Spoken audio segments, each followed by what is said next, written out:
so obekire wadwe bi nko ade a the platform so na radio stations anwumadie yi mukura mu na mo boa na de hye wa chichi ni bencheye wanya so mfa so no aseda enkoma mo nso asabri maje bre na mo de mafudie no ato peace na mo betie Ghana nkomo nso eda masapapa social media no so sabre ya meet adwunu nso abapa no nwotwe ho mo beka ye ho akusi nondu etoda nondu echi no mo nso aseda bi enkoma mo na mo ka ye ho ide mo so mo ho kwan sani abedwafo madwen kire mo no mo nso mo de madwen kire eba ebetomo ya gibre na ya kenkan dia mawo line obetimi de wadwen kire afa so no 0556 0556 SMS line and as a WhatsApp line memfreso o freso a yentimi mfa sema nwumre ya gibre na ya di ho nkomo mu nyina ni masem se enka no Chief Justice ma mi tokunu ne dibre wodi ato ho penifo ahye am wodi ato ho sena Ghana mamara sitie na Justice Bafuboni ena penifo boni din ahwe ni mu se be ne vetting be toto na no awie bibia toto na kwamu a wa hye ne dwumedi ase se Chief Justice na ma mi tokunu din se na kopie court se wo mma ho kwan ma vetting no ma so ntokoje tabo no de abeto vetting ne so anwumre yi ye be di ho nkomo na school placement na disuafo ahye omuko school mu dodo na so ohwe omo resource a eye kama placement omo nsanka ebi so ho no mu a ne resource ne ye kama na so ne choice no enya de a ne nsatimi kaye enti ebesi nne edusuafo ahye ko school mu so bi enenam hwehye be mo baabi na omakogye ntete sanse placement no resource eye papa nyina achi no omo nsanka bi ye be di ho nkoma nwumre yi na Owura Mustafa Hamid oni afoforo be ye nkono OSP the charges ato won so na omo ho nsem baaye no na chese charge na wo mo so kra no na enhyada ni suru biasa na OSP se wasa akotena se hwehwemu ye kata se na osusu se afo Owura Mustafa Hamid eni afoforo be ye nkono no ho no se na de odi kan betu dwane kra na wo fom charges be 25 to 54 charges ena se ni wotimi aboabo no a ye de be bom penifo yi na adwumre yi ye be di eno so ho nkomo empenifo eno mo be sim konwa the platform so Owura Bismarck Abobia ite wo ye chairman edema NDC amanyuku ewo Ayawaso West Wogon ono aso ne deputy director general internal audit agency we beti nka ewo aban NDC amanyuku ni dimu Owura Manero ade enka ne na wo second vice chairman edema wo amanyuku NPP opanyino beti nka ne otoso miensa eye me ne wo ayete the platform anwumre yi ye beti won ka 0556 700 sena wadwen e kire wo fan sem a mabobosu yi ho no na odi aba ebetomo ya gibre ne akenka de amawo ensem we bedi ho nkomo yi na mesere wo se mo wadwen kire no emfa ho anwumre yi na ya kese de cardinal watena so waye krado chama Bismarck Abobia ite ene Owura Omare wa ade enso omo nso aye krado enti ebetwe ho abatawu ye ba asumdwe fie peace 104.3 the platform so enkomotwetwe ebifirase ye twe ho abasisi a now embassy B ebeche ye car embassy bay embassy bay Brazil embassy to Ghana. Brazil embassy to Ghana. Brazil embassy to Ghana.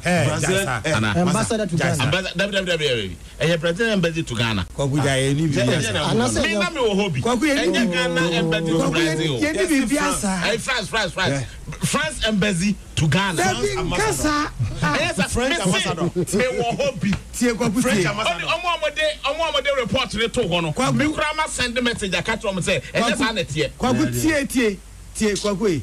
Ya wo ambassador to. But you need embassy to. Ambassador to Ghana. To Ghana. France embassy. France ambassador to Ghana. Me pacho bo boys ni bi.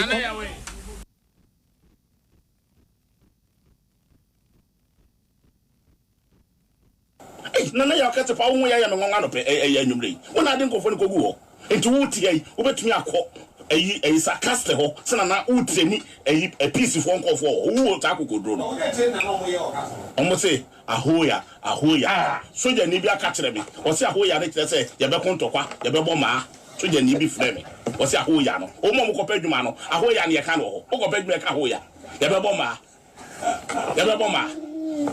o mi se frɛ soja ni bi abusa no ahoya ahoya sa ahoya no soja ni bi say ase kyerɛ sɛ yɛbɛbɔ maa yɛbɛtwitu yɛbɛtwe sika yɛbɛ protect yɛ man enti nkɔfo a training nkɔfo akɔpɛ dwuma no saa asɛm yɛ ka no wɔ hɔ saa asɛm yɛ ka no wɔ hɔ na ɔmampanin mua wɔtumi asesa mmeranteɛ wei nom ɛdɔm akɔgu castle training wɔ mu ne yɛbɛka wo so ne mu ho hwee na wo na yɛ akɛse wo de panyɛ kora akɔto castle kora yɛbɛhu akyɛw. Ended brought finally to the water problem in my constituency. So coming here, I was only going to concern myself with other things, only to go back to the constituency to realize that out of the 21 boreholes dug, 14 of them have been stolen. And as at now, please, ended brought finally to the water problem in my constituency. So coming here, I was only going to concern myself with other things, only to go back to the constituency to realize that out of the 21 boreholes dug, 14 of them have been stolen. And as at now, please. So I jumped and sat on the table because it was going to hit me actually. If you watch the video, I jumped and sat on the table and I helped the table to come and fix at its place. We were all doing this just to get the vetting done and also protecting state property. When I got onto the table, before I realized, this time around, the table had moved and it was in the air. The police then came in and I told colleagues, like, let's move to. Hey,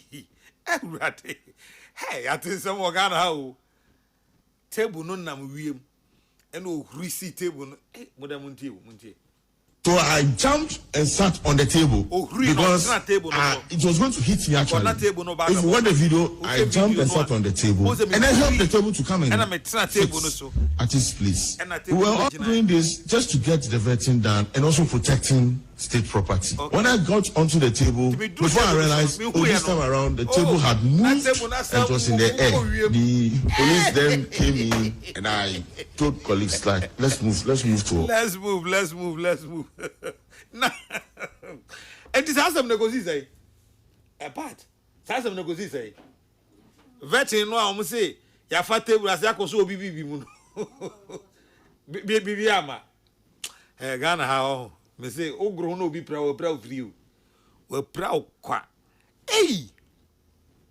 And now we no so negotiation there no ba ko no say obi akoka say obi papa ye den and obi susu we so akoka we su ye traitor na fan go say okay zenato there no and also sa no so ente hey parliament na mo de ye ka o mo be kire san se no nyina me ate ase o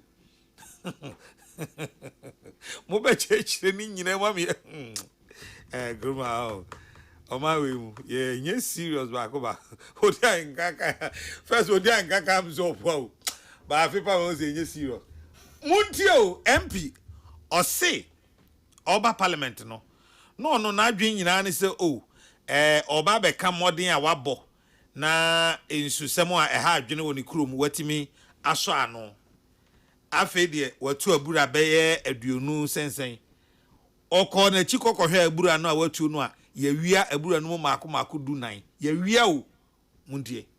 Ended brought finally to the water problem in my constituency. So coming here, I was only going to concern myself with other things, only to go back to the constituency to realize that out of the 21 boreholes dug, 14 of them have been stolen. And as at now, please. Matu abura maako aduonu baako. Ti me ba parliament me badwin bibi foforo bi hu afi de me komaji kokohwe ya yewia abura 21 no aduonu baako no yewia emu dunan. Ana nnuanu bi say hey na abura so yetimi wia. Ended brought finally to the water problem in my constituency. So coming here, I was only going to concern myself with other things, only to go back to the constituency to realize that out of the 21 boreholes dug, 14 of them have been stolen. And as at now, please. Anyway, I don't so no. Hey, Eddie. Okay. Penny. A means of identification, we will end up disenfranchising most of our people. Disenfranchising most of our people. Mr. Speaker. And so for us, we will end up with what? will end up with what? This MFAS franchise.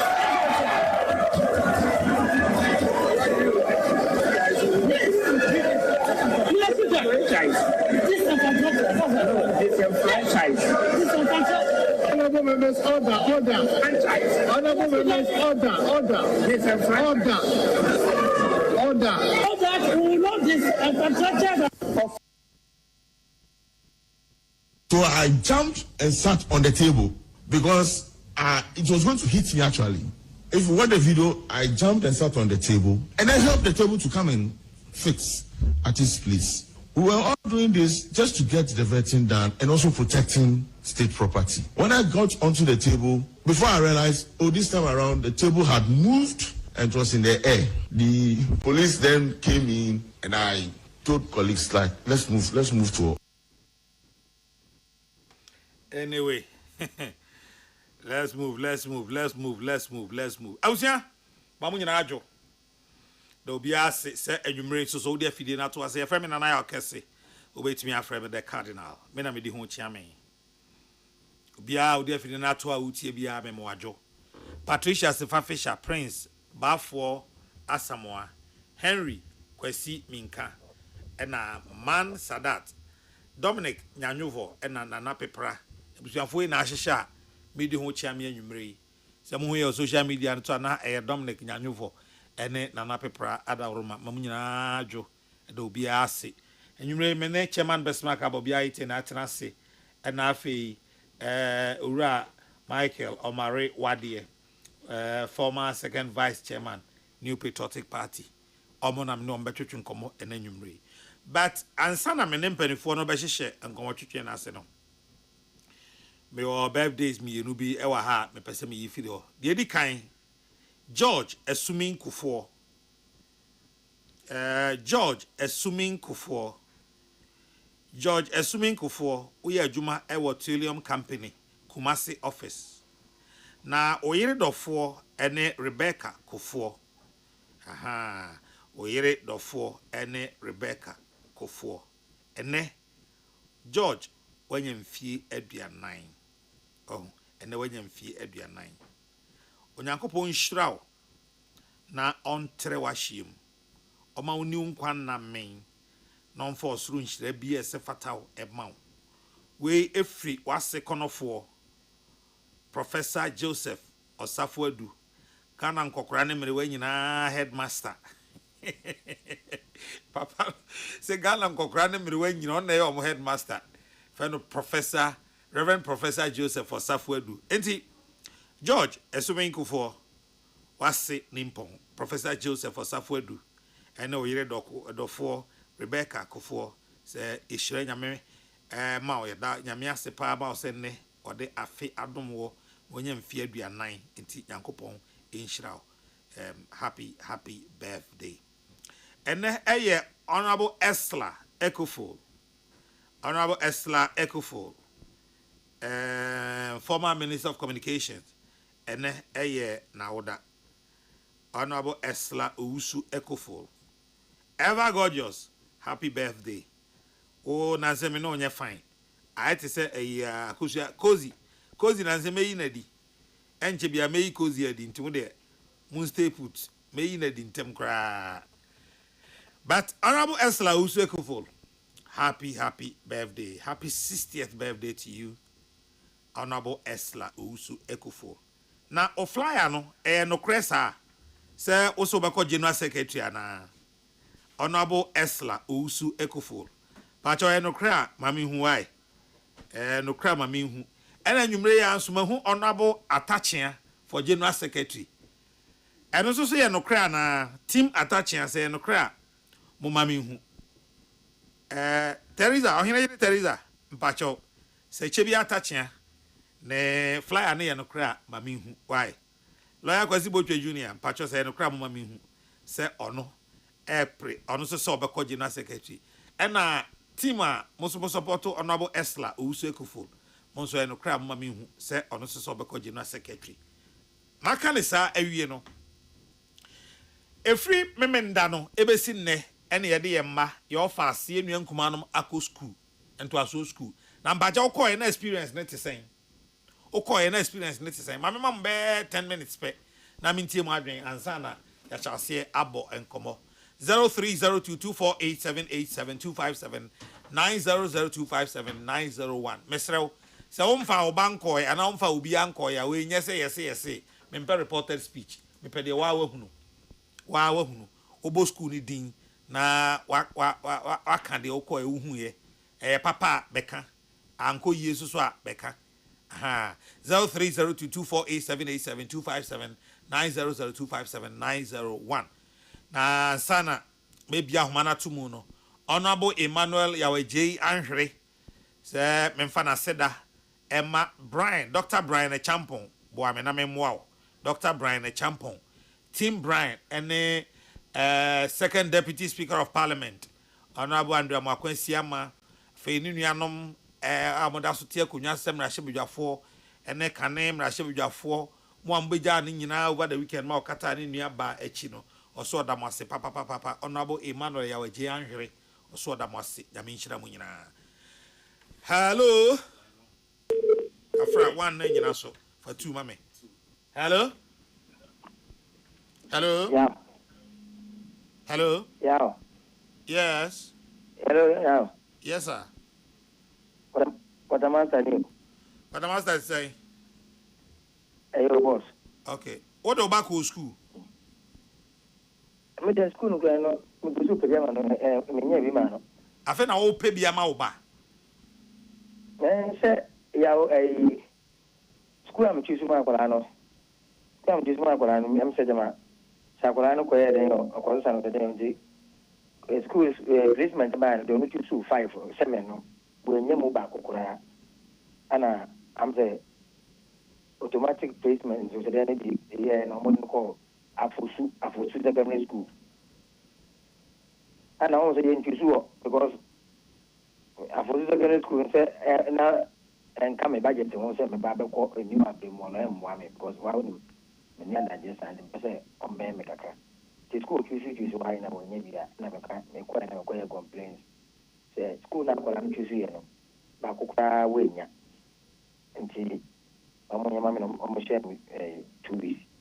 Yeah, 2 weeks and go and fat. Me say go another 2 weeks. It's 1 day and I'm fat. And then I'm saying go to me share your magazine. Mate, that's it. Hello. Nana Yao Tessie, Manchester and Kotoko fan. Asante Kotoko. You want to yeah, Kotoko ni Kotoko biake Kumasi Asante Kotoko. Mati Kumasi Asante Kotoko. Yes, sir. So you can do 2 teams in Sunya Lutu, yeah? 2 teams ben Lutu, yeah? Na sa Manchester Lutu na Kotoko Lutu, yeah? Why ni? Maxwell agege 2-5 ni Manchester wini ye. Oh. Oni pa boni se mo ho. Oni pa boni. Right. Na bia mo ko de. Adom. Now so e. Adom bra. Okay. Nyame Adom. The second one enya Okwapema Senior High School. Saturday na mde ne koe. Bibia ye successful. Ya nya problem bia wo ho. Ede nyame ase. Bia ye kama. Emi be do class pastor die memenda na. Ede nyame ase na onti. Okwapema Senior High School, but if you junction is so a school one I kwan nye enya kwan asem ne yebeka yesi ye replacement o de me replacement e kwan ne de yebeka ho asem akiri why hello afra benko 1 hello yes sir hello yes sir the kadma yes boss me replacement no I correct. Your friend was saying, 20 teachers as a magazine. Your friend was saying, because the problem here. Of your friend was saying, but your friend was saying, I'll cast a free. Your friend, Nana Obonsu the first. Obonsu the first. Oh, Obonsu da. O say Obani Nyahefa. As a magazine, St. Peter's. St. Peter's view as a magazine. Me ko me nya problem bia bibia de mu tose e de nyame ase no ma bia baako do mu check passports ni na me di do mu hwe bibia mu no e jani ti me nya problem o e de nyame ase sa na ye pe no hello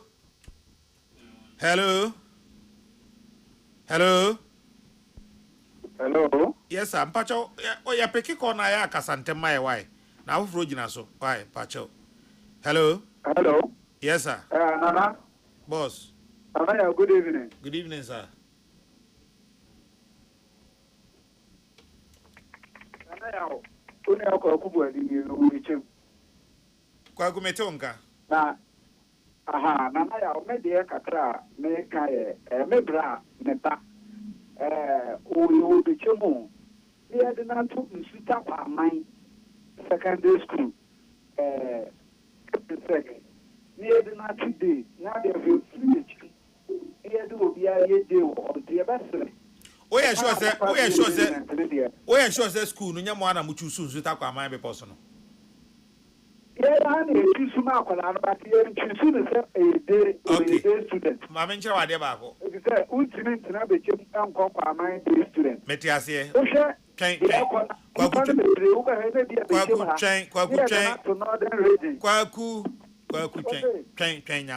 Nyabotre. On say 7 choices na omode ama no.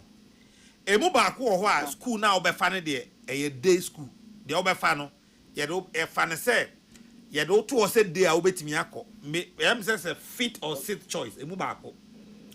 And it's our choice no say number 5 and 6 I mean sure about it. In the end there mo nyima no nsi bon me sure about it but minim say mu ba ko.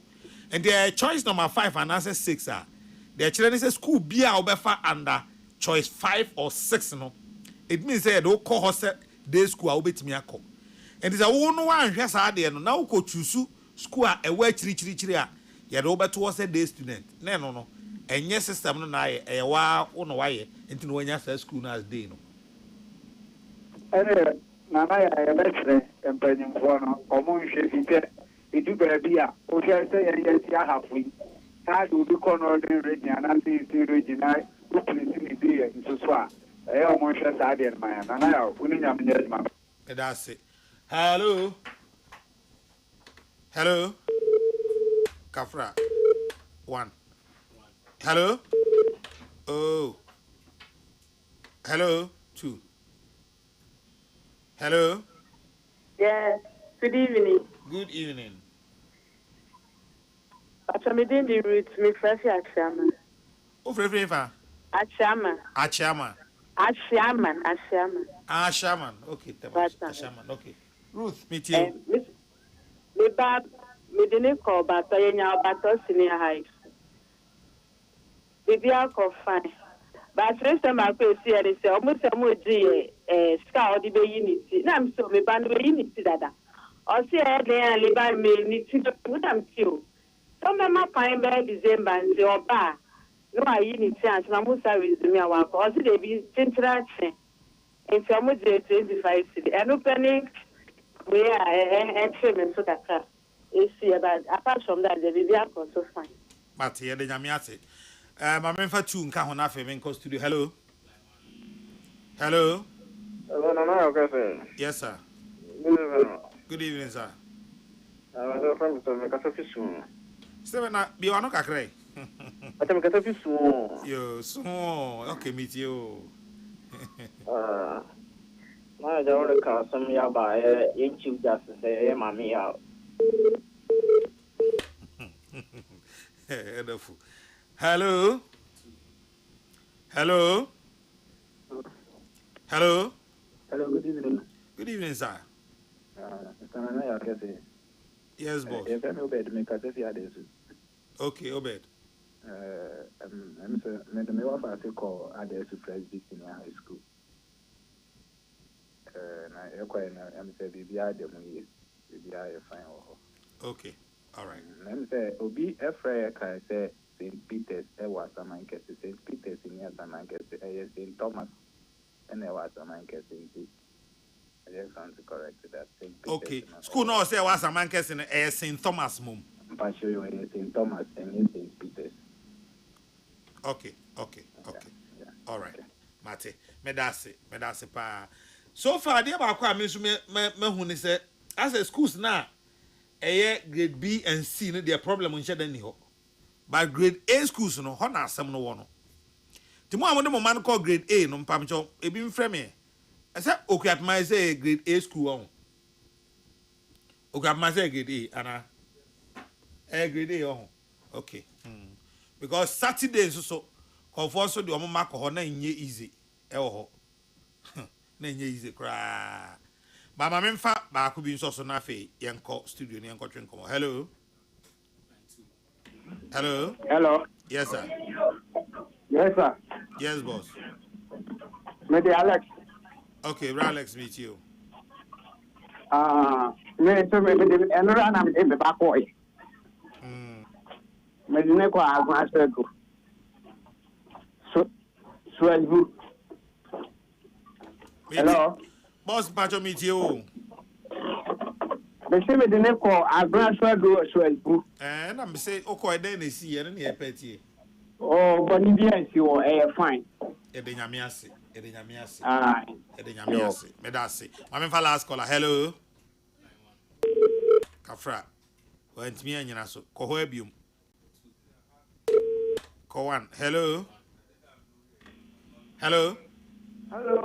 Yes sir. Oh, Nana yao. Yes boss. We dey you Mr. Wale na me nyao da nene da edikan me nyao. Ene mi try yi pass we nyame. Me so no me banya yesu hu tek na nyamia do me say me ne koye no bibia da ti just bibia. Oh say come atu bia ya wo fun dey say be say do bia ye biebo. Come ya short season ye ni so. But me mraso no bibia da di ma bibia da yo po a say na me da be ne kudu ye bibia da di e ko po shika wona do pa mo ye na education for no mo so boy na ko po shika wona mo do pa mo ye na ye me sra wo fu kakra che step the first ye short that thing for kwa na practice ma ye ntna ho en twen ka se me twen ko di se bi twen ko se ne ma na to nwe ye mo na abona ye bia boy ye yes so be yen hwe na yakopon adom on hwe ye man mai yakopon hwe be na ya o hira so me da se papa enti tell na America no choices na ya mo hwe ni yie ba ko wom eno no de wo fa system no fa na say school na wo wa fa o sa choice na either fifth or sixth ya de today a obetimi akọ ama na yie ti em fa na say obite okay, the men fan me fi kroki to anti men fa kroki to abi. Pass obi te kroki to abi mo te se achema boabo. Oh, o te akura bi ase te se achema boabo. Na oze me say me the example. Ebiti bo ukrum. Ade me krom so. Enti no example em fete. Me pe kura se na me dey. Me ka say o ketia onipa ba ko no. There be example na me. Oh, okay. Eti mfanso obi te akura bi ase te se achema boabo. Na wakwa akofa afoman secondary technical e wo go so a. Ye be fa ne say ho no ube ko dey amana yi. System do onim se e ho no ntimi nko dey o na wo so ubetimi akọ. Tu be hu an say ye do akọ today even though o te achema boabo. Patwa te ase. But wo te achema boabo no esa o hwe empotamu ho. Sa boabo de nya ba bi e betimi ate secondary school se CA. Boabo de yi se bi 50 years achi. Sa na e betimi ate secondary school ho de nya ba bi a e be consider secondary school se si akra. Ti emfa ne se wo achema boabo akra na se na wa amfa odan wa amfa odan the next krampo ye san sa across kra mu twen untimi nko dey. So no wa amfa school e ben wo na se wo kokọ first school e wa chiri a ye do be today. Enti ya mo yes so I mo hwe sa choices no. Why? Esremo a but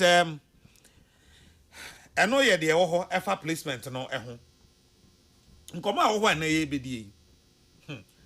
Placement na de wo ha. Special prosecutor. Special prosecutor. Ready. Special prosecutor say Mustafa Hamid any afufro case no wasa konya fresh evidence. And the evidence na wanya no cry 27. Can you imagine? First one or the corner 25. They say also wanya evidence 27 aka ho. Hey debut. Say 25 plus 25 am 50. Yes sir. And wanya 29 aka ho because 54. To wanya fresh evidence aka ho they say no wako change charges na 54 charges. 54 sins of Mustafa Abdul Hamid and 9 others. Special prosecutor. Deputy Attorney General can't just special prosecutor say, Masa, emra de emra. Nukre umwa se emra emra. Say na mijina court na me declare ofuriata wanted ne ade no uni say to me no. Uni say to me no. Na mremu no Attorney General pe ene bit me exam say kakavo. Asemi ma meka ne fie ha. Eh bra, me meka o fie ha o. Mra ne de mensua bi o. But nyame adom ene me bra lawyer. Reverend Father Michael Owusu Ofori. Me bra lawyer. Ti me ho kire me amekọ no ho. Me bra Augustine Pedro Williams lawyer. Me ho kire na amekọ no ho. Ena me secretary lawyer Joyce me fa dugbe so so lawyer me ho kire me amekọ ho. Na me ankasa de we gene de emfatamiti. Ti me ha me ho. But common law na de nam street no so de yehu ayehu. Ena me declare for that fugitive. Me declare no wanted. Ka che say enye se me support so ofuriata ibibia ye anase enye se but me de ne say sabi wudi ni kura no uchi wudi ni kura na say ubu it is against his fundamental human right. So eno de mempene I will have issue with you. That's my point. Say emra na nkasa na ho no emra no provided remedies for bibia obi be ya etia sa amra kro no a emra na ma yen kwan say so obi bu ono mra na nimti a emfa hye ensam nya de yepe no mra na nka ne sa o say e de say de Nyankopon is that for say many erade Nyankopon me you free Israel asusu nko afie mu enya nya me foforo nka me ho na de ato ho de ona ne wojani na wonkwan na ware asase erade Nyankopon e de be ma so no emo erade Nyankopon din kwa so ho na okeka ko sa netie uye say e be say mra ne se obi ye say aye ni say emra na hyehyɛ no ho fine ɛda ho emra no bi ɛna leadership tokonu ɛsan de akɔkɔ to say his lordship Bafo Bonny JSC ene mampani aboni din say yemvete no nomra me chief justice no ɔse court no nsi kwan onsi kwan say be ya justice Paul Bafo Bonny unconverting kra na yaba be no chief justice eno so ka enema ya badwendwen ho ena anwumre ho OSP placement tokonu ena de ka ho bi ni say sia the MPP fo atiasim na MPP fo no me dwene omo ho ahu senti ti mo ya sure say moto aba we wi enti mo betumi aka abom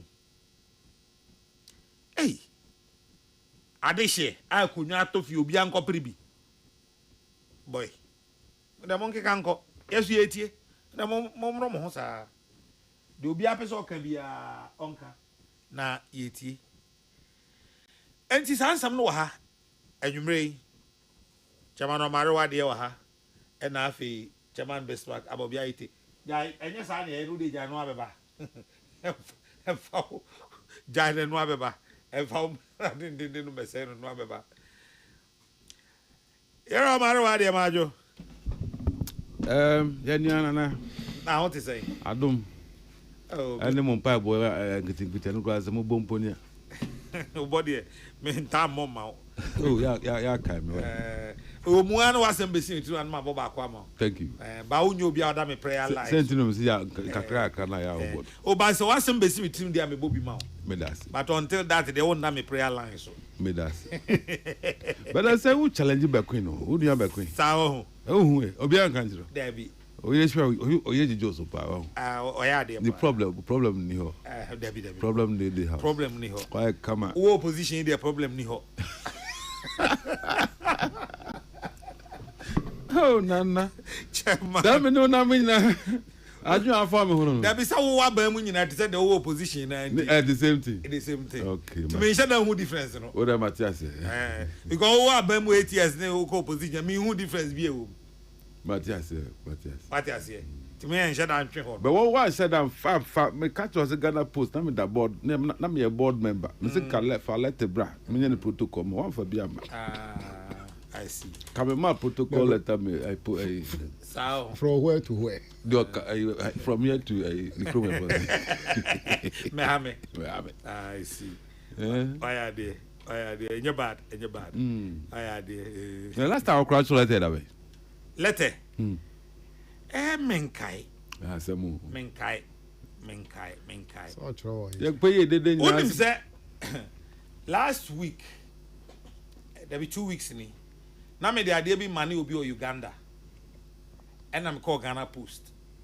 As no make a Ghana Post for and Ukrainian American or public radio zone. Me call Ghana Post. And yet almost say that be at the end of the day check. Uncle Uganda. Almost a check. Me parent them party I'm from a New York for a check. I'm pampa answer I'm the call. A friend say medical DHL. I'm the call. In less than 5 days, then the Panazaka. Almost you are looking at saying to me go Uganda. Almost a betch, I said to me go back to betch. I'm catching say betch, I'm can play. I'm can days already. Days no can bro almost 1 month. Na menti asie ba. Me fi hon chance when you hold the lentisa. Oh yeah. Lentisa. Dia na odi free wa free obi afa. You call this lentisa go change name so must reverse there. O my I reset there I don't know. So I don't know. Okay. And I know.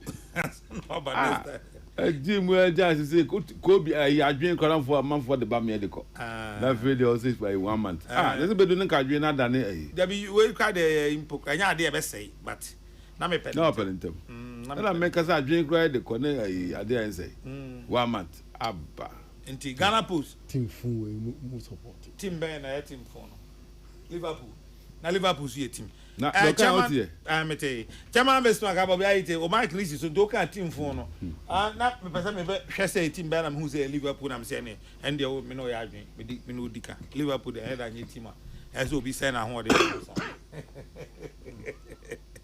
chairman majo Mejo so na ya. me se sa mejo so me mpekra Me nua na ya mejo so. Oje me so say da bi ye nua na ya ja bi na mejo. Ye nua na ya. Na mtima am dey na mejo so dey ase. Oni obare wa dey komoro.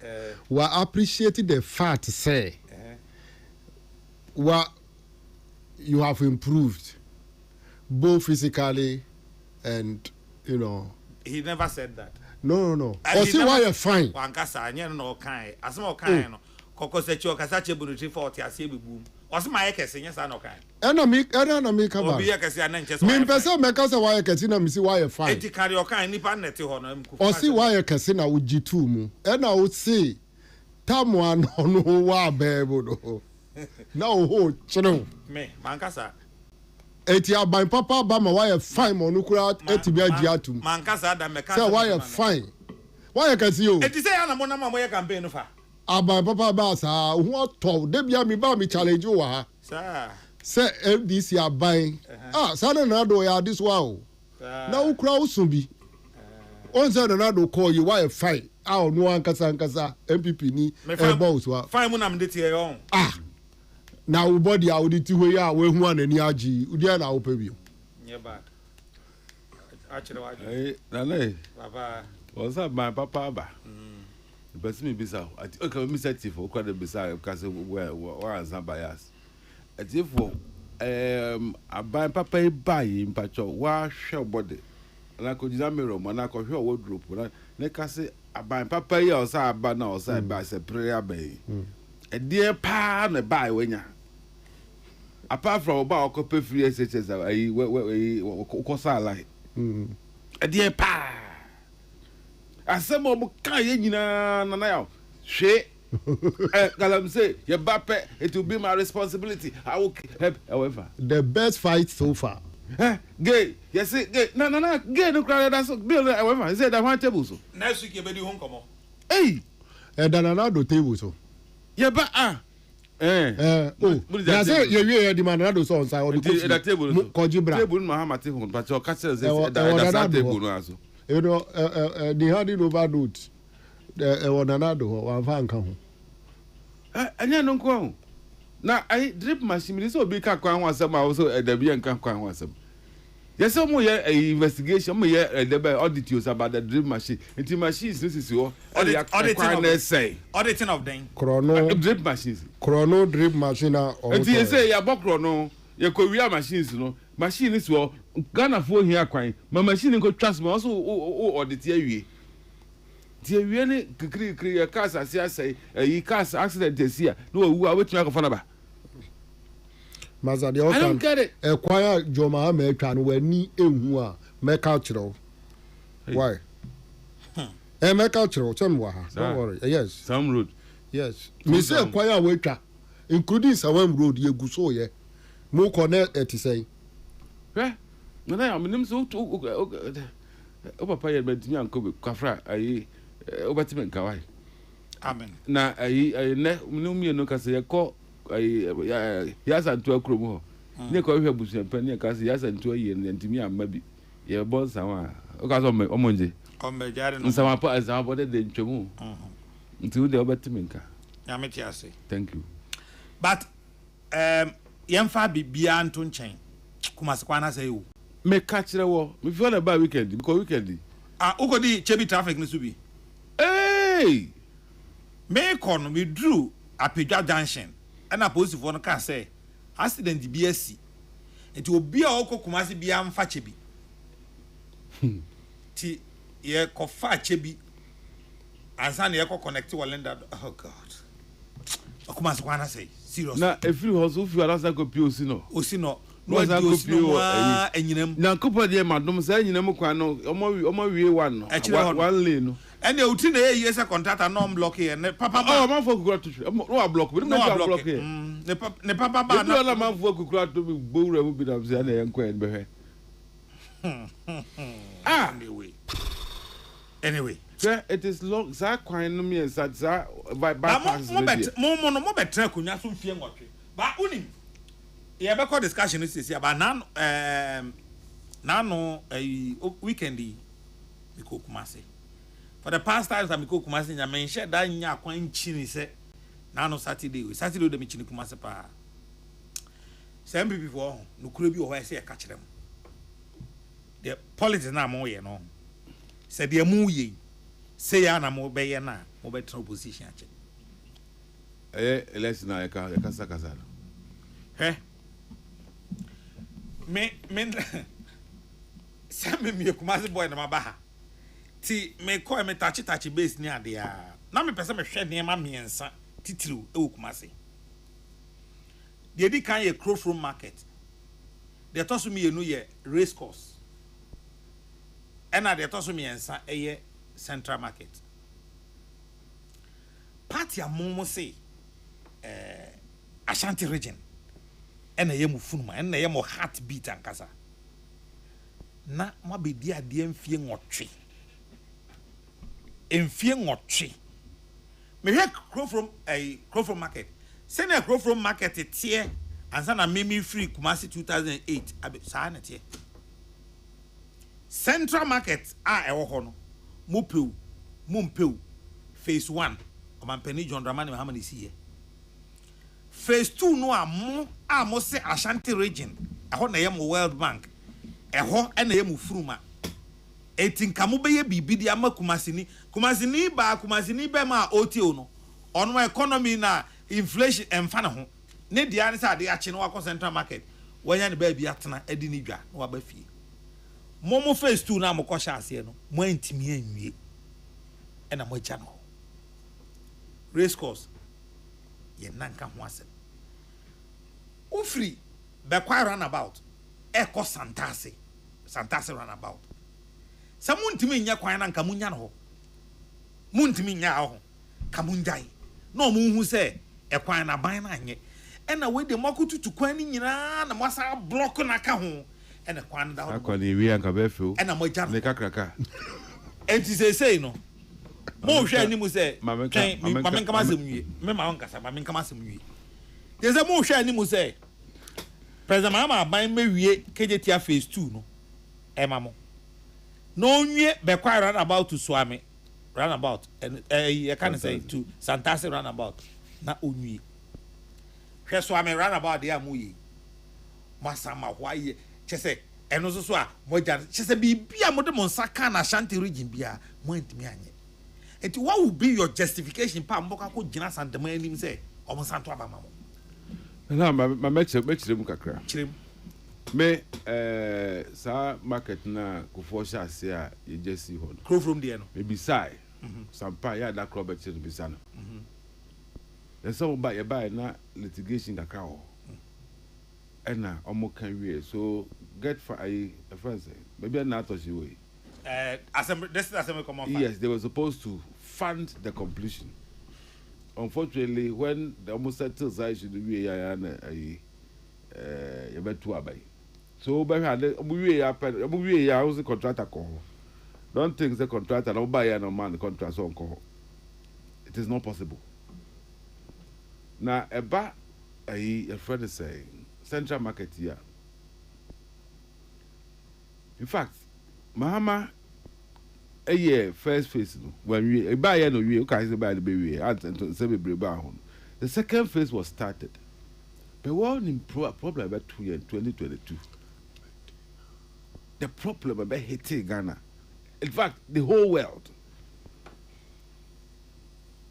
Emma obehwe projects akasia na eni nyina holte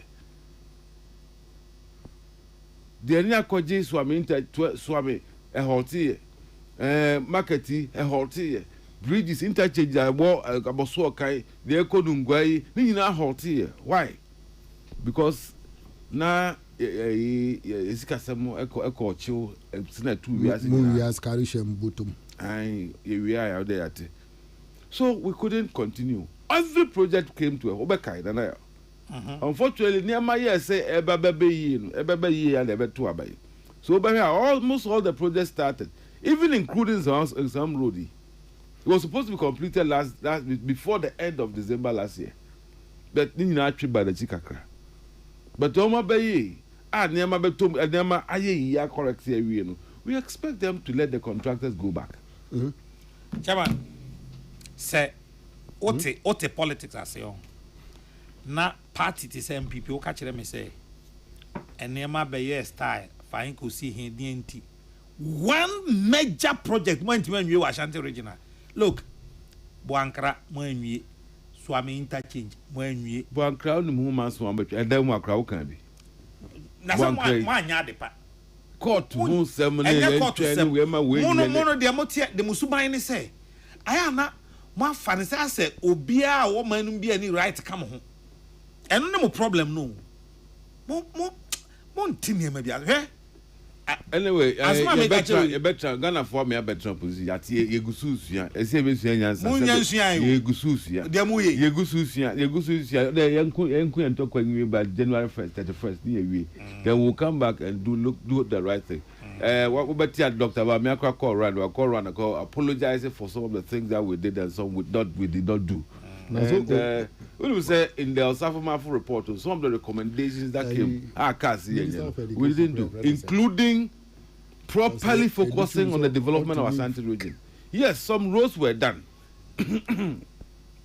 Some roads were started, some were done, some were completed. But nearly nothing here. And I make us a time when they can be speedy up now. I deal with boom. Where there is a will, there's always a way. So we found a way to do some. But it be a hard necessary. This is general La General Hospital Mubuyi. They had the facility. That is kind of way. Yeah, the facility by na aka ever start here na jadi boom. Me wala mako do a year ago. Contractor site over started. I feel say release can be. The government of Ghana GOG we started it. Omba ye oka ho some do campaign politics ajade na. Omba say some new contractor ho. Don't the contractor whatever. Mate, agenda 111 nam so ko je okoboy ekekam. The area ni kra no amfa microphone ko nurse fu egu fie. Say mo 70,000 nurses go fie. The area no mo employ problem from go gum kwa no. And they asem. The area some are even aka 5%, we cut 2%. What is your definition of a hospital? Chairman, man the okan also be now time. Agenda 111. Anyway, men discuss agenda 111 and I into the. And then there are several things that my counsel, Dr. Bame has apologized. I say some of the things we did, and never be here, you never be a single speedy up, but he was not the president. mo bo Ghana for etimode bo mo ankasa mo ho etimode me ankasa me bo me ho etimode esemora Ghana Post board member of was mama ho etimode ato I Ghana o mecha Ghana gas o mechi he ya abobi class o buy na say edo akoso Ghana Post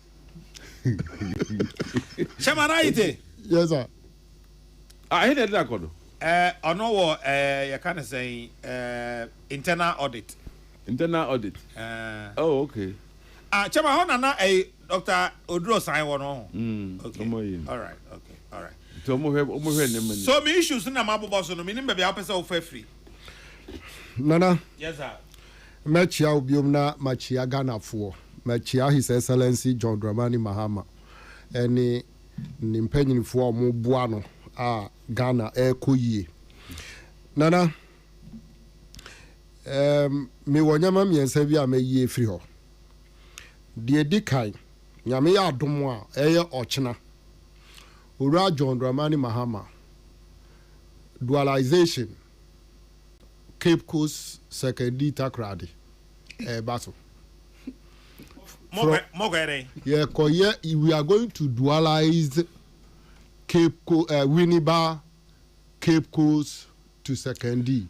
Dualize na no mo yera da no saying so contract na si Winneba dabio se si aye ka say opa fasa kwa no so hwe contract na ya adwuma tra Winneba kra koda dada even before election kra dada it is a project it is continuing from Winneba Eko or Kwakopa Huntuma. It's under the big push. Just a much na Matthias because I quite idea. A quite metaphor. When they are awarded. And now contract no Africa so on NDC bar power na contractor no move from Winneba going. It's an arrangement. After na acquire that one president I ready or Kwako year official. No, say your ongoing project. And no way no sika a different. And now way a big push. The same contractor there. Yes, a big push. Nana ya mami kasa. Moya sa niema na. Mo punish Ghana for kwa. Because the kwan mo ye kaswa to Winneba. Ye nwie ho. Mo se mo kwaye Winneba to Cape Coast. Free road no so. Contractor dey free road no so ada. Big push ni en fa ma one contractor. Every stage any contractor or yejuma they are all local contractors. That is what you need to know nanaya enti eba kwan a de omudu omunsa kika na wabobọ so no John Dramani Mahama onyai to ho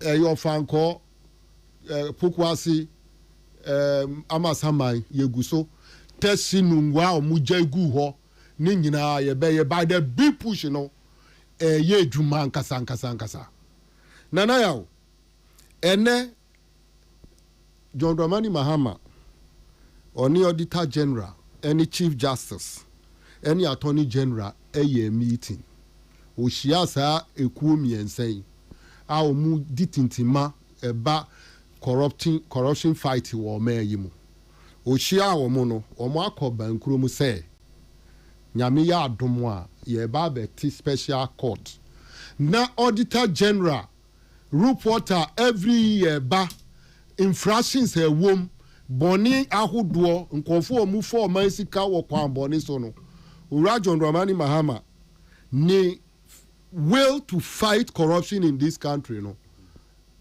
akodru level auditor general report to have a special court and then me who said there we manage Emma Miji to say yes we have leaders and there are leaders. John Dramani Mahama is exceptional when it comes to protecting the public purse. And to your Ghana ni now a public servant now utiemia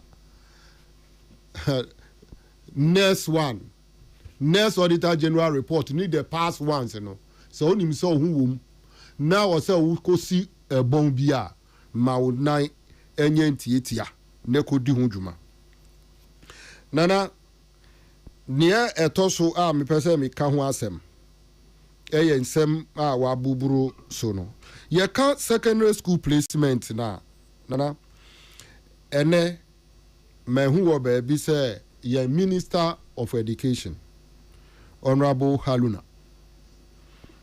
or say ye placement iwie ye nsem we sisi de wate de atwura gu paper so atu paper so de amano a wa kan no ehu be hia say omo be pe technical team na ya hwe computerized placement system no na ya fine-tune ya ye ni yie se ne be ya problems are ubie phone lines are na ufu bi bubo so no yetimi asi anokwan but measure awufu nyina abo say baby edru no akola no school na wo so okọ enti ukọ nat ho ewa Accra Accra center na America because me wa Accra I know na me the officials of the school placement center any Ghana Education Service they are there assisting parents me di many akohwe obi wo ho a ye di ne ba akoto Ashanti region day school uko na prove say no this is the challenge I cannot do it won be bua no ma pe school e bewo and say on be ma akola no eye boarding all these things are being done mesre awufuo no obi wo ho a ya place ni ba wrongly computer na ye oba ye oba computer akoye no bema especially that no me call me experience about 2 names are names no ye botchere wa nana ebe ye din pa say offhand ube hu say oye oba na say bema especially ye nuanum Muslims no mu din ni bi ye botchere na wan ko bisa ube kwa akofo oba ye bema some problems ni bibibre ho ba ebirum ho problem wo da so no ube kono no tifie na wa frɛw sadat me ba no yamfa na ntu ba bi yie wobetimi aboa me wa unyonko oba bema edikiu mu a oye ne ba no de ho adwuma so we have to be proactive you say you're proactive na you just say we will rely on everything you better rely on somebody nana me hu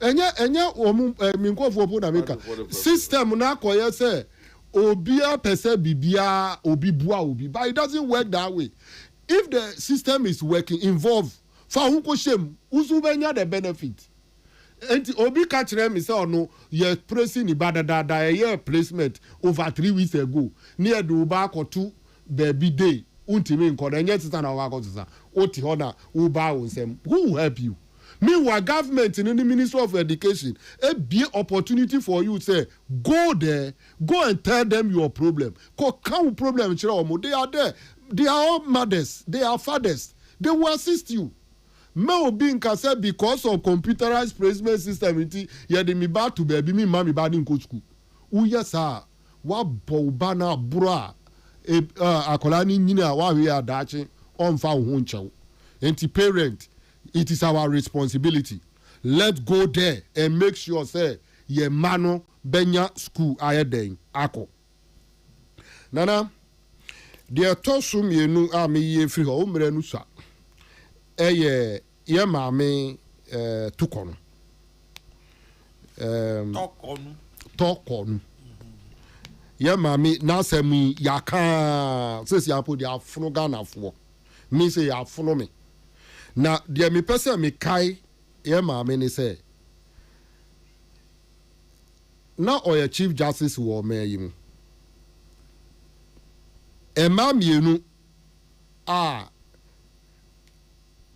yedi yensa ka omo dibre a omu edi wo mayim as a public servant di odi kan ye maame Loretta Lamte ono okoye nyama ensem fata wo ni dibremu as a sraj boss na John Dramani Mahama ye current president na otia konwam oyi nedi samre no na ye maame tokono no wo mayimu one cry for that woman say ye yinedia ye manu compensation ye yinedia ye manu back pay and say ye manu whatever compensation ye wo mayimu ena owura Akufo-Addo former president oyi ye maami Charlotte Oseyedi any ni 2 deputies obi anya omu kwan ye wo mayi mu ena judges omu asum o mayi edi asem wo mayi 20 years 30 years experience anas arimi yaw anas koye inihwe mu a yehu se ebinu mu ji aponchi any banchi any kontomre edidi asem wo mayi mu yeyi wo mu edi kontomre nyina so ka ho na so banchi no ba kontomre da so any ya bedru yehu ni nyina wo mayi mu yeyi wo mu edi obie ni hwa ye man compensation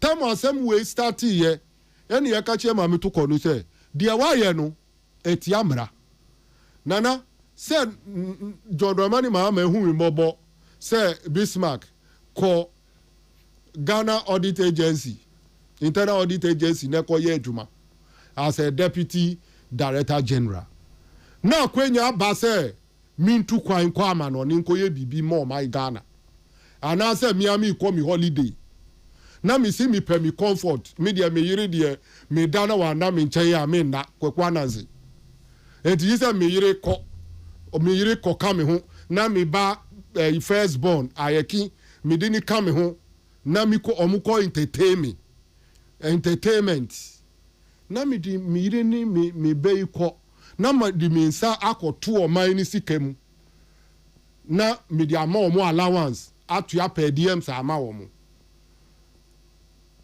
ya mami ya argument say tukono ya argument say former chief justice say sika na enyo no na approve ye obi na chro ye. The question is that you are the head of the judiciary and per the Public Financial Management Act no you are the spending officer no you are spending according to rules set for the agency or the judiciary and he say obi oya somebody dey cry mistake no chro brewa na u sign na uji a u se enye na utua ye you are supposed to protect the public purse or mine sika no a u hwe so no o se u bo ho ban na u yusu no e wo sabi nyansam enti when you sunu sa na ukofum a u ka chem se nya na utua ye ti ye nya what be that u na u hwe sika no so okay enti no mesre ya maame no tamu asem no start ye no wo mo adwene mu da ho a adwene boni bia ni wo mu tiri mu no wo mu ka se ya maame de wa ye de ebe ya resign na nya wo titlement 22 years in the on the bench no is enough the titlement de ko usu betimi akon wa kwa ma says ya you have been defeated still usi prima ye nyi chief justice akonyara de ahimfi akonyara okay and abeto the stress so no person obejim say who prevent parliament and the president from going ahead chief justice anajunu mu da ho say never ji atum say ye establish special court and they are fighting infractions in the auditor general report no sir chief justice papa who be prevent you from getting the chief justice for this country it will not work. He should go and revise her notes. Mate, me da say me pese me bisa questions be me nu ansa na chema mare wa de abam. Enti se obi hia okwan so no bisa se chema na ite. Maame toko no. Boni ben pa no we ya yi na dia. Den abeka. Boni oye ya ni say. On my way mra ye mau condition of service you in the position. Se baby ebe ma ho kwan say udi wabusu bebe mu no emra no estate clearly ni boni oye ni say ode ne yire ene ne ba maame ne de ne yire maame ne de ni kunu sorry thank you ode ni kunu ene ne ba etu kwan eno tua wo mu per diem no wo kwa ye fa so working no ye panyinfo no tu kwan a inconvenient allowance baby allowances ye kikabom ye fe no per diem ni ye tua ni ye the amount and a normal circumstances no e was so no nko na oje ukuru no de u na odi no call ye u betimi atua ni print gita ama no ba odi aban sika atua print gita ama ukunu u de atua ma wo ba wasa ama no per diem ska no mu bubo ye no buburuja And a committee no share no amusi no. When you saw discretion very well, you didn't apply your discretion very well as a spending officer. You have misused the public money. So as you can bet me I go see school down will be krum. Okay. It's on that basis, you know. And other matters are acquiring of us so transfer some judges and family acquire so acquiring of us so as a chief justice ultimately so being as this person at all courts president was say would you call Supreme Court. Nyama bebre eka but the edit ya Ghana for pani or mine sika na sebi one family acquire so and spending no. And no, and I idea me misia obia no beside me America channel because I am somebody who believe in a fight against corruption. Chief Justice in the condition of service. Our home coin say or the obi can who to coin na oni ho coin. Say our home coin kura conditions da ho. And I mean nim say committee no so omu ye adwuma no they know all those things and they still found her to be guilty of what they have implemented. Okay, my last question. Yes. Fatoko no sinchen as an individual.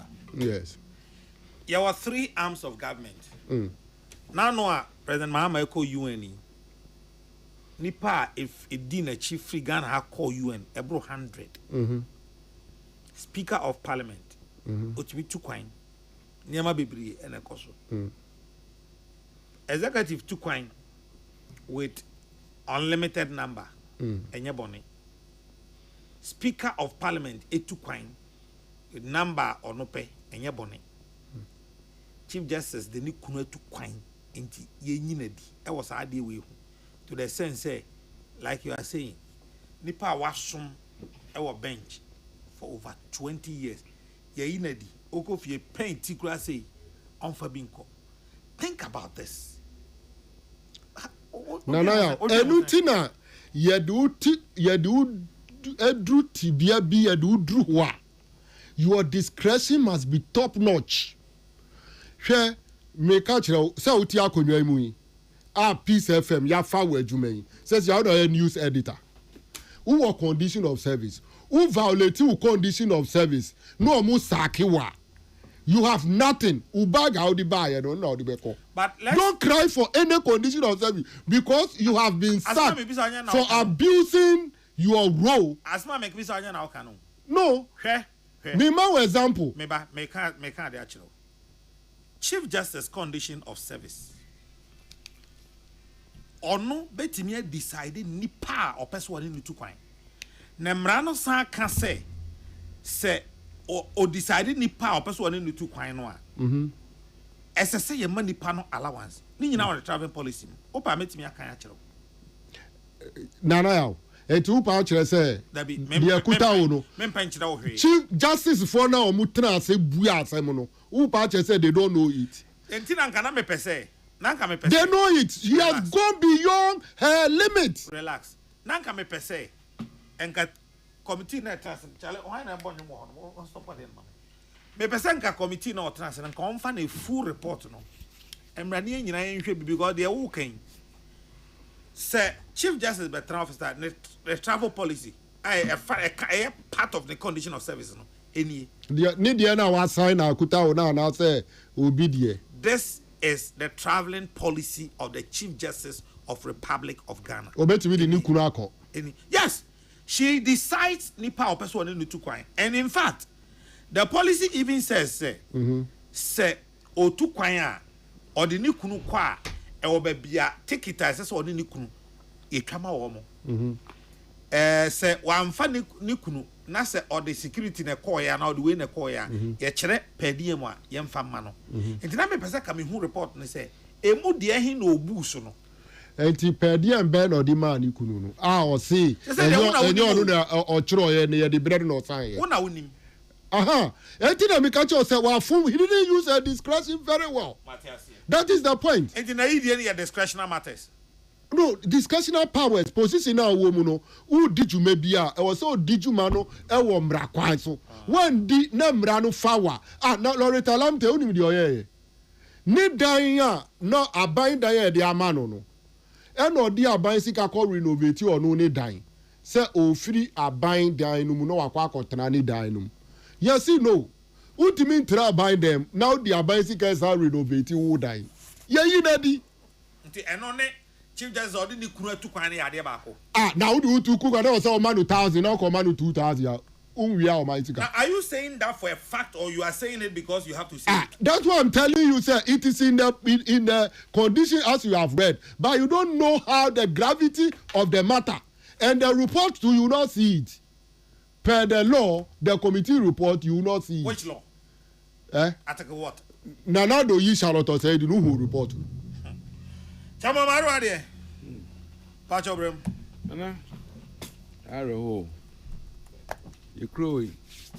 Yeah, my way. You crow. Yeah, my way. See, I'm very ill. And this is for born on my. Any guy then? What we saw, Bobby, several times. A dear pan is out of your friends. Tokono. Tokono, I. To a some more kind of toasum. Say, President, it's me, too quiet. I'm going to that first class hotel. I'm going to try a friend. I'm going to hire a friend a private jet. The speaker, there are 3 arms of government. Speakers do the same thing. Now I'm going to Dubai. You're not in the man. Now a druto konuswa say oyo band ye chinchim nensa say Chairman, Okasa not here, Wangasa. Okasa not here, Wangasa. Aje ne kakrawa ne position adi every me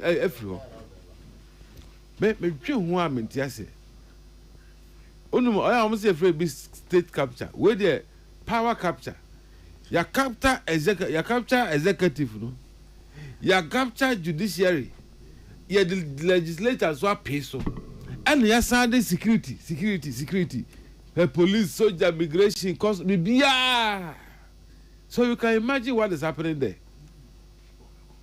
now no me almost say mahama bae 9 months and corruption issue bia and I'm say na ya na this for no some of it almost of the ya mo here mo you know public accounts committee send the scar or mass spending as momo spending it be a current and you listen to them anya no ko hwe na nema bi e tititi me makase wo de enwie ye atem bi ye tuma ho a wo se bu afu me ka se me bu afu I'm worried. I'm very worried. Oh no, we are me fam ho na de me fam ho sentinel tufu no mo ho na enwa nwentira na tere bi a udika nana udika nsɛm atimi firi mpanifo no bia no ba no wodwen ho a wonti ase mire de na me yakra de ɔse your friend say ɔno de moto ababa na me lusu a me jintum zi malusu and I'm say yeah pe obi amana ko wini 2028 ba wo de yentum ma no wo so lusu a stay on track talk on anyway say ho de ye betwi mu and me pese me kan sa de kakra we ansana watwa we no so ma men kan de kakra bi just chairman jade o ye no why patch of my kakra why Mr. wa that chemu chairman there because chairman can asemia benya chairman Omarwa de official travel by Chief Justice. The Chief Justice shall be accorded maximum security and courtesies on all official travels. The Chief Justice shall travel with the aide-de-camp and protocol officer or any other person the Chief Justice may choose as personal assistant, be it the head of secretariat, secretary, or any staff or judge. As per the recommendations of the Professor Dora Francisca Edubu and the Presidential Committee on Emolument, the Chief Justice shall travel first class or business class where the former is available. The Chief Justice shall be provided 5-star hotel accommodation where available on all foreign travels. However, if accommodation provided by the host is not as stipulated, this shall be upgraded by the judicial service. The 2 accompanying officers shall travel business class or economy where necessary in order to discharge their responsibilities to the Chief Justice. Where the Chief Justice is in business class, the 2 accompanying officers could be in the same cabin or the immediate cabin following. The judicial service shall accommodate the accompanying officers in the same hotel at the rates of their actual ranks, while ensuring that their rooms are in proximity with that of the Chief Justice. Where the lowest cost of a room at the said hotel is higher than the rate applicable to the ranks of the accompanying officers, the service shall pay for the accommodation, bed and breakfast, while paying the officers abated per diem. The Chief Justice shall undertake unlimited official travels with either his or her spouse or other persons of her choice in a year, fully funded by the judicial service.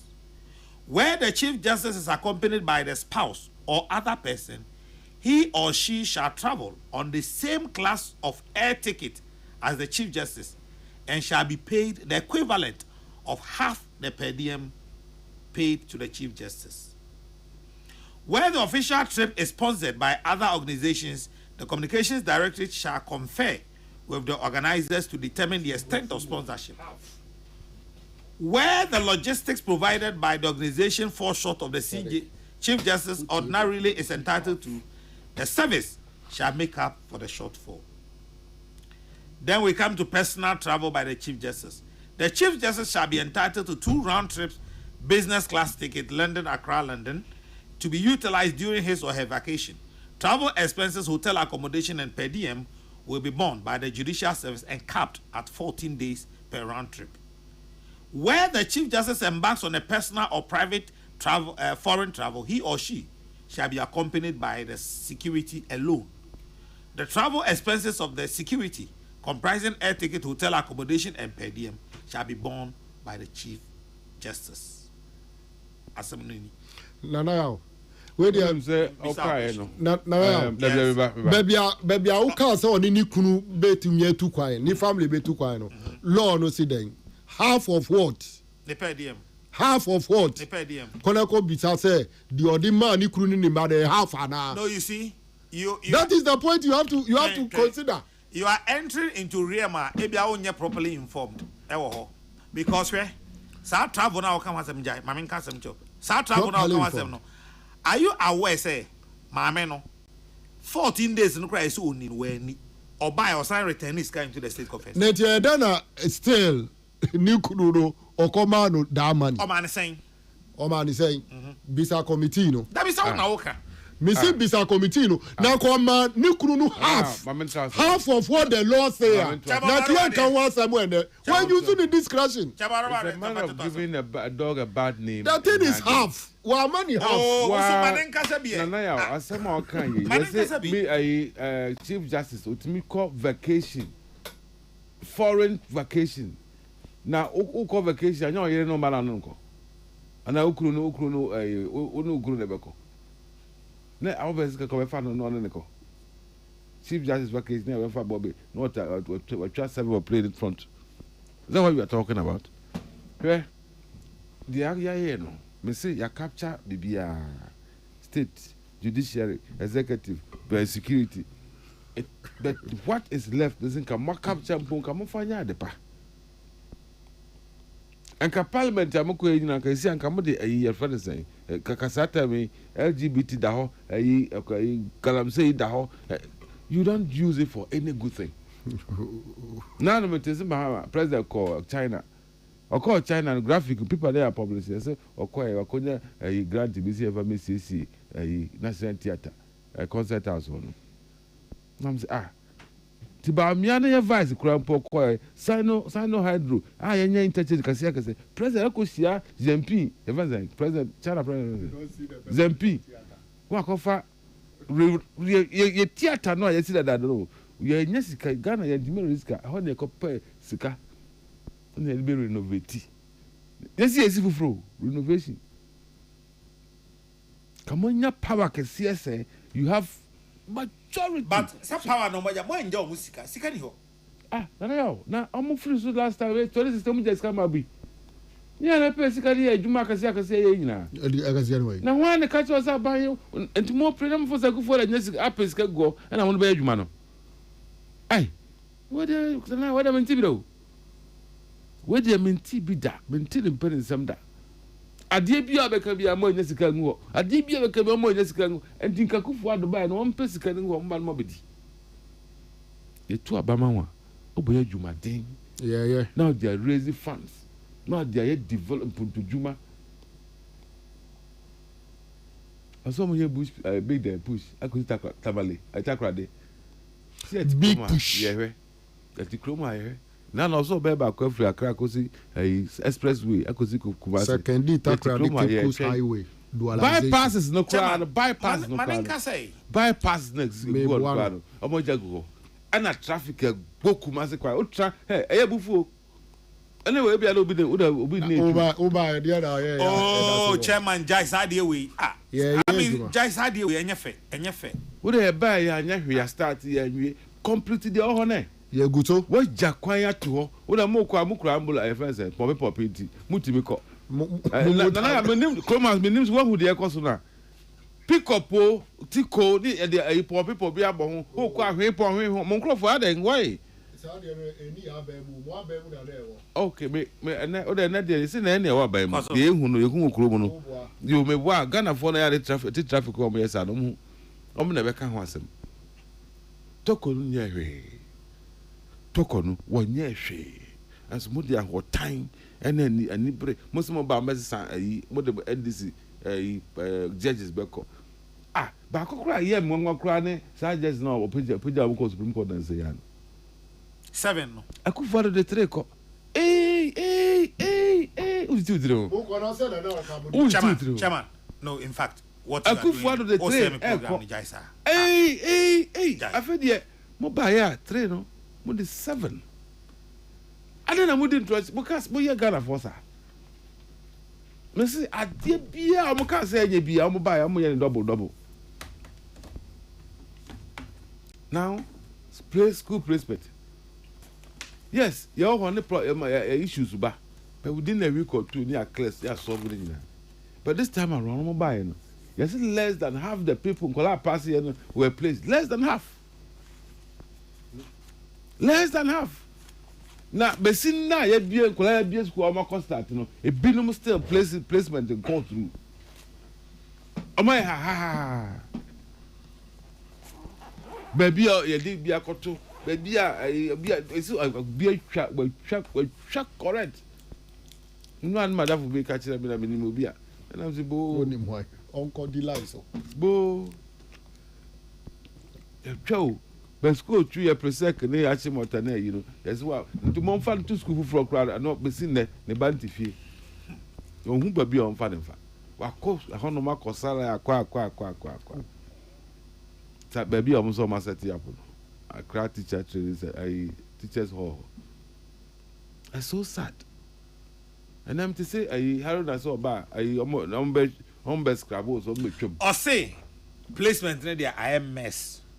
And yes, the minister has said that. Now, Obete committee. Now, Oma I recommendation near. Omfi said, you bet me I na ama placement no. But I feel way dear. Uncle Minister Najiatu. And I think that is a very honest and humble admission. Yes, I true. Obiani. That is a leader. Say, Uncle Ye, Besine Uncle Ye. But Mummy shed no more for committee. I'm a country say computer placement system. No, you try me revert to the old system. Minim so dum okay old system now. So call the baby. Me computer the place one as old. There be me computer and place. They no call headmaster the work no work kwaya kwa madam e yi. Yeah, time what you now choose school and schools no omo abekwa ko pick. No omo schools na abekwa ko pick. Base. And na make us say panic. Me man computer. One reverse into that system. What they can do computer so the year say ya you changing computer and then you trick and trick. But problem where they enye drivers. So a human problem, so because there is no way. But in all this, me person be some back. In all this, Chomo no we placement no. Brian Kufuado, President Kufuado abayewa. 9 people wa abayewa no. Omwe. Omo transfer. This problem, any problem, any year placement, these issues comes. And not this magnitude. Not this magnitude. Not this magnitude. Okay, baby and uncle Binti. What I heard, is teething problems. I was saying resolve. When you teething problems, there are serious and grievous issues, and yes, teething problems. But a bit more in school. Salat, but for 5 minutes. Who's there, Bufu? Did you look at last one? Monsieur Bimoye school, it's your best school to you. Minister Nadia, why are they getting no Minister Nadia to say there are problems here best of witty. We have to go to the drawing table. Nana ya ballroom dia. We see me chia papa na ya na in fact former CJ ana muntu otu no madwene ho amente ase minim ni amame no opese oje na minim ni pan so otu no fo ana muntu otu no mingi ni se beboa no na mingi ni se beboa Ghana nso nti ebe ya ne awoye no wuntwa so ye frem Kofi Tete me wo South Africa na me nso me di we ababetum wo Alibaba Madina ono so ni die nie wo si bibie di adanse pefe se former president na Danko Akufo-Addo ma me toku no appointing no or appointing no se ombe adwuma emfama MPP na ene ma me awagya no honom no hu se ekoso problems bebre wo se Justice Bafuboni o ye senior a wo ye adwuma e wo Supreme Court kra over 11 years ntinke ya appointed based on seniority anka wo say Justice Bafuboni ba ansa na ma me toku no waba na so ye di toku no san ne ho no ene wo se vet no krampo no toku no san pese ye be vet no na che se bibi di adanse se maame no oni ni seniors no e problem kakra wo se Reverend Tim for Johnson ye ne wanwa pa se be si ne anamuntu a maame tokunu wotuo no won ka ho asem wo se maame no obeye bia no enya ade ebesesa o se MPP bre so article 146 no ye di obi ade so amo no so ne anka so odi Kofi no ebo no edisa 146 ni ye adwuma tia obi dia ene na wo so ye adwuma tie wo a na emfum wo kwan bia so wo se encha nkomo no manyamfo Alhaji Faila Fuseni MC Lankwantana Madina Alibaba Madina wo dia wo so odi betu mu ani Lam Taking Rashid ewo wanchi was what chai papa ye joso woma me Mariam Ishaq Banda ye chiano so papa now see the cardinal former CJ media court na woko no minim se enkonkosi bibia esan se at the end of the day no empenifo no woko to hono ne no omoye adwuma de ma ban Justice Bafuboni panel no mbete no oka ho bi enti anhwe ombekọ site no mbeba no na ye 50 enti no onu a onim se enkosi bibia enti kametu no fo se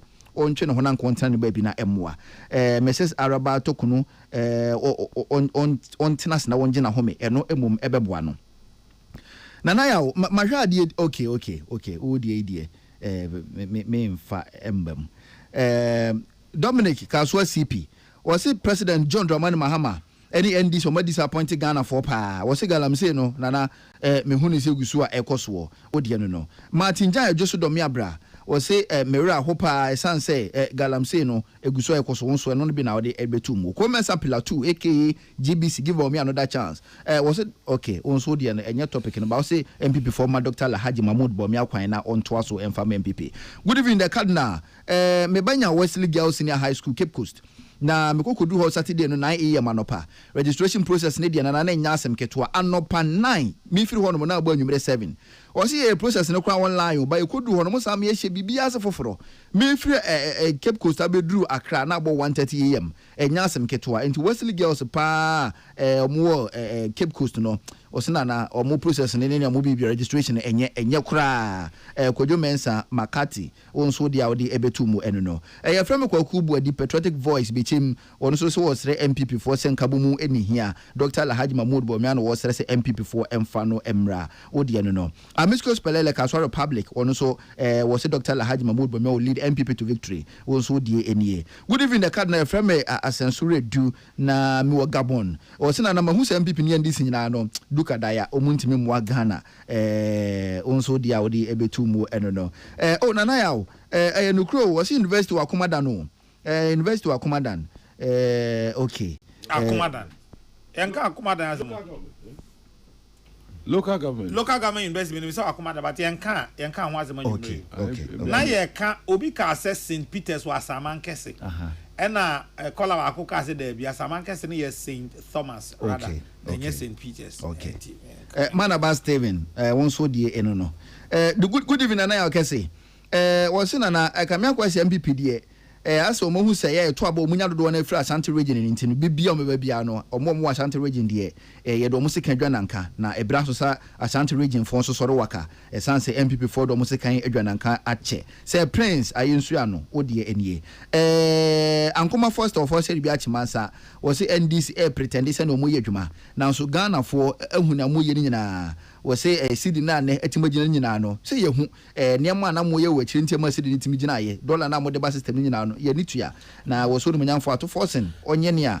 opese wo ye Ghana fo nso wo chira ye hwe ne a wo ye nyina wo se me ma mintia Rebecca ntiamwa ye chan papa na ye ne ye coming Saturday okay won so de ade betu mo no good evening na ya kase Frem Kofi Boatin gomwa ojobi wo se government won hwe na won siesie niama pa na kuruma ye hye wono so ne de odi ebetu mu eno no nana wo so susu say wo se na misusu say asenne enkoma amanyofo omo ne Ghana fo die ene nkoma asofo ne Ghana fo die no ka me akoya ade baako wo se ya ade ase ya adwan baso a ase brofo baako no omo ne Ghana fo ka ho asem omo teacher ya baako ana won so de na ya asem bisa last one so so okay ejabata akoti suhum odie nie wo se na OSP wo so oti Mr. P aside wo so wo step aside na o stick Ghana sika former Chief Justice no in fact ni yede ma me ne fom no wo se na enisusu kra too much enchan komo Madina MC odumenyanfo Ibrahim Fuseni Faila ejabata wonso dia odi ebetumu no Nana Matemedas yes boss OSP no dia me if you ask me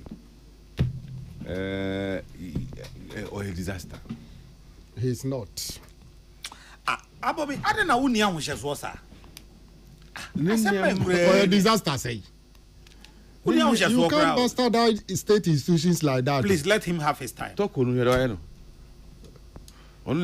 or a state institution. No, I friend saying. Anyway, share the OSP no. I say my next come to say I Attorney General Deputy say I'm going to help people's referee no compare obviously docket overata docket ni nyina no omunyan na mremu no Attorney General na betimi akoka say yem baby overata shebia yem fa no emra Ghana no OSP ni say to me no matete comment ni bi momme OSP ye pacho hwen wan kwai wan ye fechire sama nkrofo ankaso mo twa OSP office no mo a very institution ka timi ye ni ya utimi run ni ya nka good but see be over 100 million a whole year what spend 100 million no ko just 3 million 6 million about there enko ye o cases ya de ba nyina hwe o say I 20 o say o da ko 50 54k charges and you sure 54 mo ahinu wetumi atwa anko anoma that be anko anoma de enyitu anko anoma pa na o say untimi any nipa nya adwuma you can't sit down with people million but masa the all year no Ghana for any so be any who are Ghana ha o say ni adwuma OSP o say but enkasieti utimi run the year devoid of sa ahochire ayi bempe o yasa me no chan na come say so kochire ayi Godon asara bedia ai also why dey Godon allegation afara nti akochi no ana na allegation am for you na ska watching go for gumana ya am for what have am for allegation e atem di edi we ya am say no we and I say ka watch Ghana for nyina gum but because you have power Mr. Special Prosecutor, what you are doing, no Ghanaian. This ABI or your propaganda is not Bobby Bay. But office rating 1/10. Special prosecutor. Man, why not? 7/10. O man is saying. Why? 1/10. That bill, but say the amount over 100 million. What spend it? Koji Jessica Breya. Okoya Koji with I know the buy. I know the no. I say on 3 million. 3 million. No, but what pass? 10% Krawanya. So how do I give you more than one? Okay. So say Awabi. But your 2 minutes. 2 minutes don't so no. Means your Marwa de Kwanza Momba because O Casani no or any kind. So that Uber Hussein is. What we are the Pabodidi. Special prosecutor. Yanyina Ghana for the Yajiatum. Say, I was say a ball may seek a home by one of the anti-corruption institutions. Our Mobua Magana Yesika Sem Efariquem Efa Yamamuhun Semni Wamokwa Bemudu or Munsaka or Mainsika Yeko Wiasiano Timidio or how bre or mine no puntuno or a key actor. But he's not working in the well. anti-corruption fight. Yes, but we cannot scrap it. That is what I'm saying. That is what I'm saying. Because deterrent alone, the fact is that special prosecutor is there, no, it's a deterrent to obi or wadri money so din in Sabeka or mine. And you know, Nana, special prosecutor, whatever the case may be, a state institution, it was saying in a buano, na oya nejuma. Mayen kase yebe gune ni mo ase aka se mo afa ne ho se ombo ne ho modin yengu no. Me I believe say Urajo Dramani Mahama the will to fight corruption, you know, nothing will push him to say special prosecutor or no.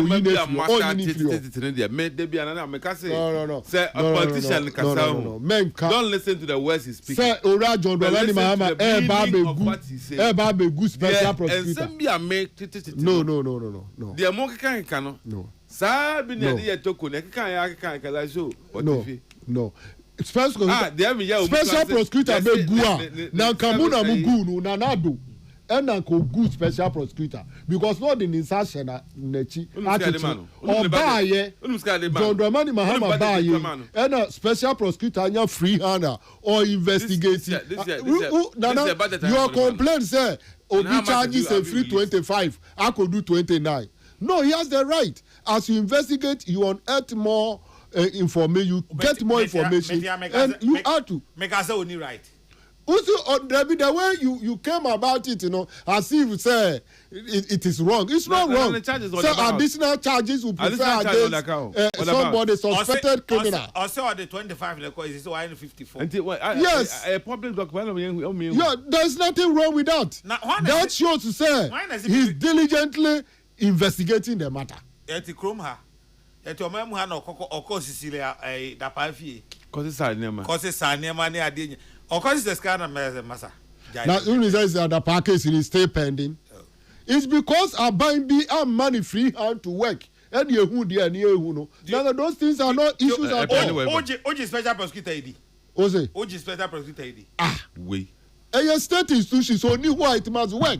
Even if you see what you are not getting Jabin is not there, separate the special prosecutor office must function. No, you don't understand what we are saying. We are saying that the office of the special prosecutor Ghana Nibian Kasenti, the amount for what concern the personality Kisie Jabin. Le performance the personality say onyane adwuma yi ana anase adwuma no ontimi asema okane Dominic Muntantu Homano in less than Abros will be about 3-4 months. Yeah. Meka say yenyi na di. Oba be down one no ha. Me down man no. Now down one no. It's a state institution, we must help them to work. So you don't get it. Separate the institution from the person manning the office. His competence is what we are talking about, not the institution special prosecutor. Now the one FS special prosecutor. Some tell me to go. What is Obi Kasa Matami in competent? Although the crowd actually, Bisa we don't catch you. Omariwa de don't catch you, the Obukafa. Medase, I was saying, I made the mercy. Chairman, Omariwa de Medasio. Medasana. Jamana item patcho me da. Nana ya. Nyame nyokese. Nana ya me da se. Why kese? Why kese say nyame sa anya ni kese bio. Oh. Wo be so opai. Nyame nsam obi yankopo esro bi so Abai papa de ba za o. Nana de wa fire rough. Obi nsam ko yankopo se eno ko